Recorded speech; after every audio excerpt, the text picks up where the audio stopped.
লম্বা সুতার মতো এগুলো দিয়ে বানিয়ে ফেললাম একটা মজাদার পিঠা। আসসালামু আলাইকুম, হ্যালো ভিউয়ার্স, কেমন আছেন সবাই? সকালে যখন নাস্তা বানাতে বসলাম তখন রুটি বানানো কমপ্লিট হয়ে যাবার পরে একটুখানি আটা বেঁচে গিয়েছিল। ভাবলাম একটা পিঠা বানাই, অনেক দিন হয়েছে কোনো পিঠাই খাওয়া হয় না।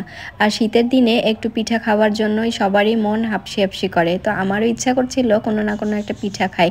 যদিও এই সময় রসের খুব দরকার ছিল, কারণ এই পিঠাটা রস দিয়েই বেশি ভালো হয়। তাছাড়া এমনিতেও দুধ চিনি দিয়েও এই পিঠা তৈরি করা যায়। তো এই জন্য আমি আটাটুকু ভালো করে মালিশ দিয়ে নিলাম, একটু নরম করেই মালিশ দিয়ে নিলাম। মালিশ দেওয়া হয়ে গেলে এভাবে দুই হাতে নিয়ে আমি এরকম লম্বা লম্বা করে সুতার মতো তৈরি করে ফেলছি। যতটা চিকন করা যাবে এই পিঠাটা তত বেশি ভালো হবে। যদিও এই পিঠাটা বানাতে একটু বেশি সময় লাগে, তবু এই পিঠাটা খেতে আমার কাছে অনেক ভালো লাগে।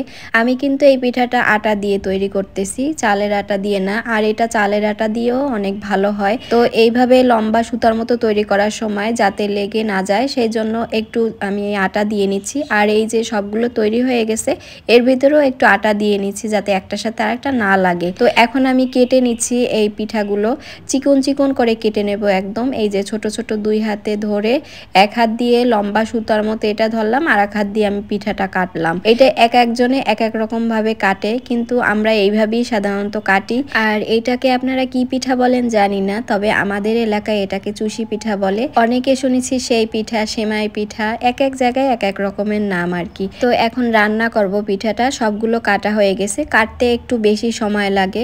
আগে মা চাচিরা যখন বানাতো তখন একসাথে অনেকগুলো আটা সেদ্ধ করে সবাই সারিবদ্ধভাবে বসতো এই পিঠা বানানোর জন্য। আর একসাথে সবাই 1 কেজি 2 কেজি চালের পিঠা বানায় উঠতো। আর বানাতে অনেকটা সময় লাগে, কিন্তু তাদের সময় লাগতো না, তারা কথা বলতে বলতে পিঠা তৈরি করে ফেলতো। আর ভালোও লাগতো ঠিক ওই সময়টা। তো এখানে লিকুইড দুধ নিয়েছিলাম আধা কেজি পরিমাণে। সেই দুধটা একটু ভালো করে জাল দিয়ে টানিয়ে নিলাম, তার সাথে হাফ কাপ চিনি দিয়ে নিলাম। শীতের সময় তো এই পিঠাটা রস দিয়ে খেতে খুব ভালো লাগে। একদম টাটকা খেজুর রস গাছ থেকে পেড়ে এনে তারপরে এই পিঠা যখন তৈরি করতো, সাথে নারিকেল দিত, তখন যে কি মজা লাগতো পিঠাগুলো। তো এখানে পিঠাটা আমি একটু অন্যরকম ভাবে বানাবো বলে একটু ব্যানানা ফ্লেভার দিয়ে নিয়েছিলাম আর একটু ফুড কালার ইয়েলো দিয়ে নিয়েছিলাম। তো এখন যখন ফুটে উঠেছে, দুধ টেনে গিয়েছে, দেখুন কতটা পরিমাণে টেনে গিয়েছে। যখন দুধের বলক উঠলো তখন আমি এই পিঠাটা উপর থেকে ছেড়ে দিব। আর এই পিঠা ছাড়ার নিয়মই হবে যে বলক উঠার পরে যেই অংশটায় বলক উঠবে সেই অংশটা উপর থেকে পিঠা ছাড়তে হবে, নয়তো পিঠা লেগে যাবে একটার সাথে আর একটা।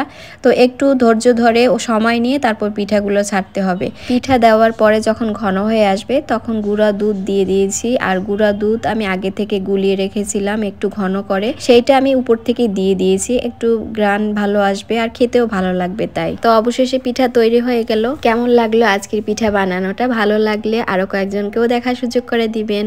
ভালো থাকবেন সবাই, আল্লাহ হাফেজ।